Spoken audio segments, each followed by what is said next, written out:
ẹja lónìí fún lèmi jẹ́ o Àbẹ̀kẹ́ ni mi àjífọ́jọ́ gbogbo dára bí ẹ̀gbin mo ní wí fún gbogbo mùtímù wà ní Bísí Ológe TV ni ẹ mọ̀ wò Bísí Ológe show gbajúgbajà ni wọ́n o bẹ́ẹ̀ bá rí wọn mo ní dandan ni ẹ fẹ́ bá wọn ṣe Bísí Ológe fúnra ara rẹ̀ ń kọ́ ọmọ nọ́mù lóró òkè àṣẹ́hùn lóró okùn níran bàbá tó bí wọn lọ́mọ Bísí Ológe arẹwà lóbìnrin adúmọ̀ọ́dán arẹwà àfijọ́ ẹlẹ́wọ̀ obìnrin tó mọ́ yáyì tí gbogbo ìlú ń fẹ́ ni àní Abẹ́òkúta tẹ́tẹ́ orí àpáta wọn fi ṣẹlẹ̀ mo ní ẹ wá lọ́gùn yan lẹ́bẹ̀ẹ́ lọ́rọ́ ká ọkàn mi nìjọ mo ní ẹ wá fòrò yan mi ńlẹ̀ wọ́n ní ẹja lónìí bú kí n gún yan lẹ́bẹ̀ẹ́ kí n ro ká ọkàn mi nìjọ mo gún yan lẹ́bẹ̀ẹ́ tán mo ro ká ọkàn mi nìjọ nílẹ̀ bàbá tó bí wọn lọ́mọ àní kàkà kan fòrò yan nílé igi pẹlẹbẹ náà gbélé ńlá ọmọ sálà tí fowó àlejò ó bomi ọ̀rọ̀ mi ò kọ́gí ọ̀rọ̀ mi ò mọ̀ kọ́ pẹ́ Àbẹ̀kẹ́ mo ní gbogbo yín pátápátá ire lójú wáyọ́mọ́ rí ire lójú owó yọ́mọ́ rí Bísí Ológe show ni ẹ mọ́ tẹ́tí sí kẹ́ ẹ mọ́ wò.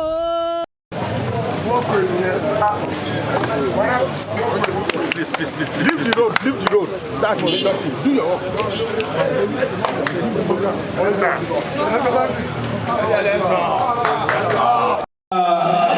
Reading from the glorious Quran is going to be followed and is going to be recited by Alfa Muhammad Jami Muhammad Al-Awwal. Ahlan wa sahlan.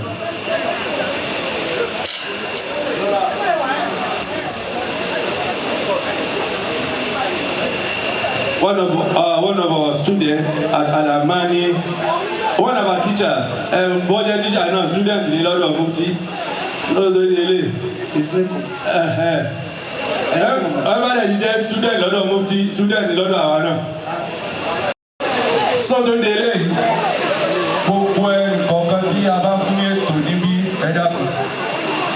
Let us be time conscious about it.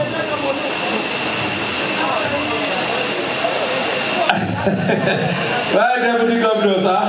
Wọ́n wá ọ̀dà wá fún ní ètò ìṣe ẹ̀dàkùn yìí. Ìṣẹ́jú bí a bá pè é, ẹ̀dàkùn ẹ̀ máa bá manage ìṣẹ́jú yẹn. Ẹ̀yin náà mọ̀ pé people are watching. Social media are here. Allahumma salli ala Muhammad wa sallim. Allahumma salli ala Muhammad wa sallim. Allahumma salli ala Muhammad wa sallim. Allahumma salli ala Muhammad wa sallim. Allahumma salli ala Sayyidina Muhammad al-Fatih lima ghulika wal khatim lima sabaka ناصر الحق بالحق والهادي إلى صراطك المستقيم وعلى آله حق قدره ومقداره العظيم. اللهم إني نويت أن نتقرب إليك بتلاوة مسابحات العشر بنية تعبد لله تعالى وبنية تأصل بها وبنية تأصل جميع ما لها من الحواس والكرامات والخيرات والبركات والفتوحات في الدنيا والآخرة إنك على كل شيء قدير. بسم الله الرحمن الرحيم. الحمد لله رب العالمين الرحمن الرحيم مالك يوم الدين. في صدور الناس من الجنة والناس. بسم الله الرحمن الرحيم. ولا أنتم عابدون ما أعبد ولا أنا عابد ما عبدتم ولا أنتم عابدون ما أعبد لكم دينكم ولي دين. الله لا إله إلا هو الحي القيوم. من ذا الذي يشفع عنده إلا بإذنه يعلم ما بين أيديهم وما خلفهم ولا يحيطون بشيء من علمه إلا بما شاء وسع كرسيه السماوات والأرض. لا إله إلا الله والله أكبر ولا حول ولا قوة إلا على سيدنا محمد عبدك ونبيك ورسولك نبي الأمي وعلى آله وصحبه المؤمنين والمؤمنات والمسلمين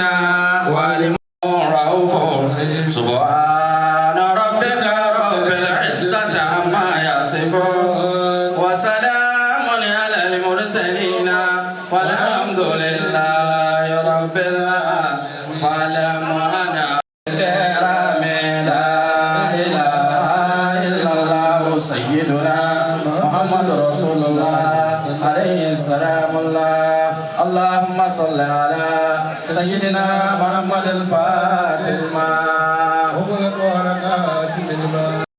الحاجة أمينة عليمة السعدية بجاه سيدنا ومولانا محمد اللهم صل على سيد الجليل الذي برز بسورة الجلال وطلع بسورة الكمال وزهر بسورة الجمال وفاص بنيل السؤال من رب الجليل كل من عليه فان tí ọlọ́run gba owó ọmọ olóògùn èmi Alhaji Abdulwasi Izul Faida Abdulwasi Ayinde Marshal tó gba owó ẹ̀dá sílẹ̀ tí ọlọ́run dẹ̀ ní kí ìjọ náà máa gbèrú bọ̀ láti 25 years ago náà alhamdulilayi alada àti 25 àti 28 over the world now alhamdulilayi tó. Gbogbo yẹn kọ́ làwọn èèyàn máa rí onífújì kan tó jẹ́ ẹnìkan náà lọ́kàn máa rí wọn ò ní mọ̀ pé òun ṣe. Ṣé àsìkò náà ìwọ ni máa direct ọ̀rọ̀ yẹn sí bó ṣe sọ fún mi ò mọ̀ pé àmì ìwọ understand ẹ̀. In fact ọ̀rọ̀ tí mo mọ̀ ni pé kò sí honour fún èèyàn ju nínú ìlú tí a ti bí nígbà tí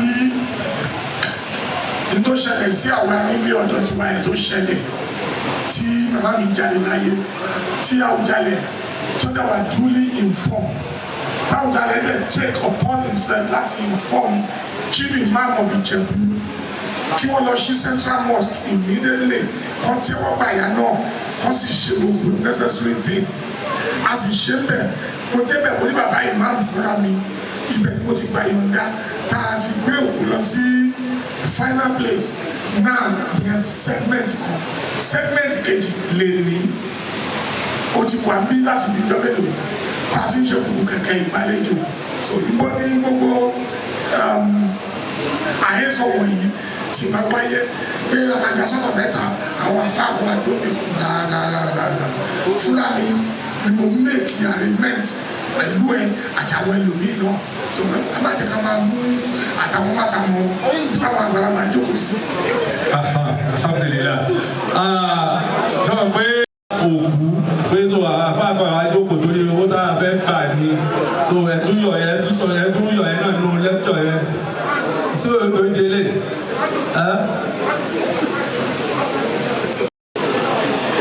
Al-Faruqi Oníkìjìbá Mufti Diyar Ìlọrin and his environ.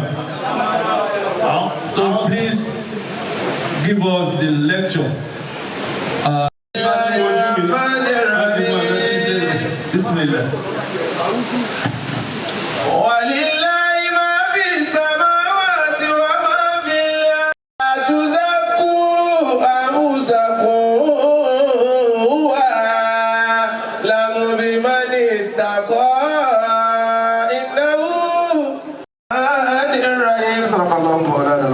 وبهم طويلنا آيات جمالنا إلهي بالخير. اللهم صل على سيدنا محمد الفاتح لما أغلق والآتي لمن سبق الناصر الحق بالحق والهادي إلى صراطك المستقيم. الله أكبر. أي النبي ومحمد صلى الله عليه وسلم. الله صاحب الإدراك رضي الله تعالى عنه. بابا صاحب ولاية الكبرى فضيلة الشيخ آدم عبد الله العلوري أكرمه الله برحمته. بابا ọmọọba ibẹ̀ kọ́ ara fẹ́ra kù ẹ̀kọ́ ara fẹ́ra kù ẹ̀sìn kọ́ ọmọ àṣẹ ọlọ́wọ́ forí jìyà o. Àmín. ọlọ́wọ́ forí jìyà. Àmín. ọlọ́wọ́ forí jìyà. Àmín. yọ̀wọ̀ ajé ẹsẹ̀ yọ pẹ́pẹ́pẹ́pẹ́. Àmín. mo kì í pẹ̀lú ní ọlọ́run náà tàbá wọ pẹ̀lú àdéhùwà Muhammad ọlọ́wọ́ ayé ọ̀sẹ̀. ẹ lákòóyè jimá kò sì sásìkò púpọ̀ ó dàbà wí kankan ìjókòó ìyàwó àti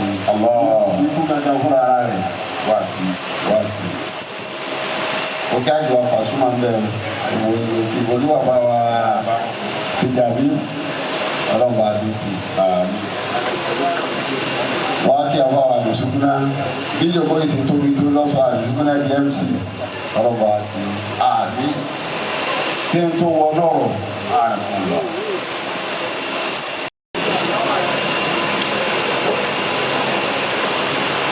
àmọ́ àdìsí ànábì sallallahu alaihi wasallam ó ní al-halalu bayyin والحرام بين wa baynahuma أمور مشتبهات. ó ní ẹ̀tọ́ fún náà ìwọ fún náà bó tí bá ti jẹ́ dúdú ẹ̀kíjà rẹ̀ mo kí bàbá wa òbí ẹbí nísà. àgbọ̀dálẹ́ o ààrẹ wáyé máa wọlé máa rọra.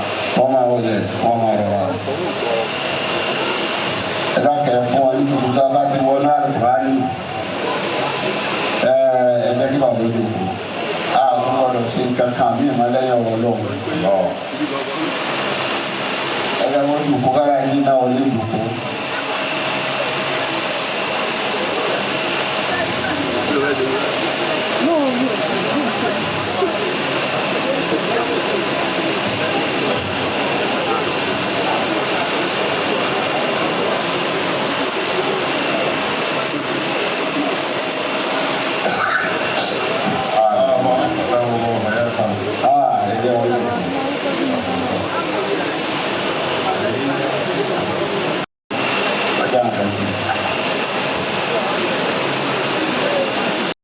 sọ sẹ́ẹ̀rí pọ́blẹ́mù ta ní social media àwọn èèyàn ọmọ yàtọ̀ ọ̀rọ̀ nílé àtọ̀rọ̀ gbangba.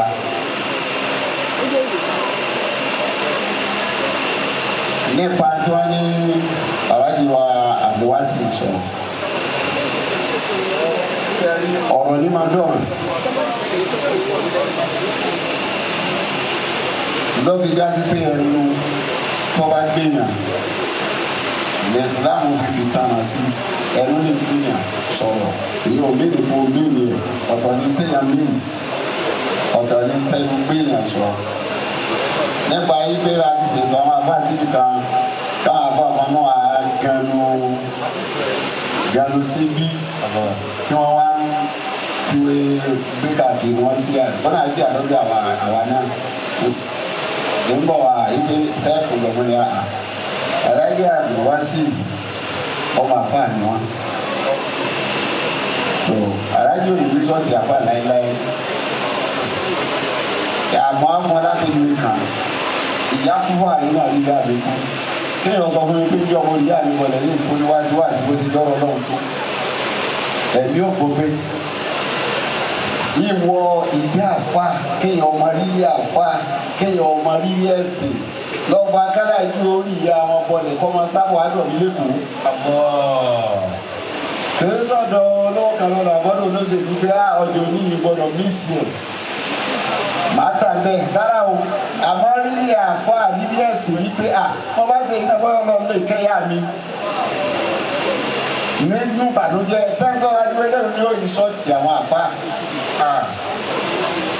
láíláí kò lè rí bẹ́ẹ̀ tó bá wá rí bẹ́ẹ̀ táwọn èèyàn lè ká tí wọ́n sì bínú kọ́dọ̀ ọlọ́run tó dá wa ga àwọn èèyàn sì gbọ́wọ́ bọ́ yìí èèyàn lè sìn ẹ̀fọ́ kò ní lẹ́nu tì láwọn èèyàn kan bọ́lọ́run yìí kìsìkìsì tẹ́yà bá lẹ́wọ̀n bá ti wá gbọ́ èèyàn yìí wọ́n wí ìbí alájẹ máa lọ lórí àwọn ìjọba lọ lórí àwọn ilé àgbọ̀dọ́kẹ́ lọ nítorí ọlọ́run sáàdì ẹni iṣẹ́ ìyá ayé ni ẹgbẹ́ gbogbo ẹ̀yìn tẹ́ bá sì ń gbọ́ tẹ̀ ní ìdákẹ́ mọ́ bínú èmi.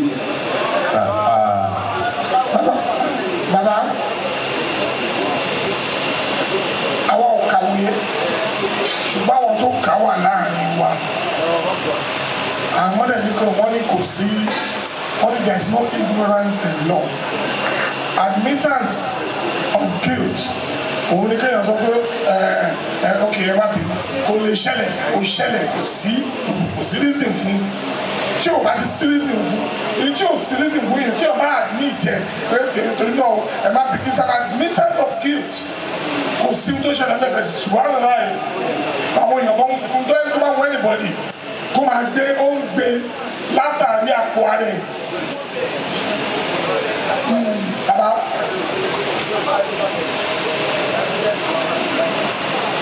ẹ̀wọ̀n evidence yẹn jáde ń gbà yẹn.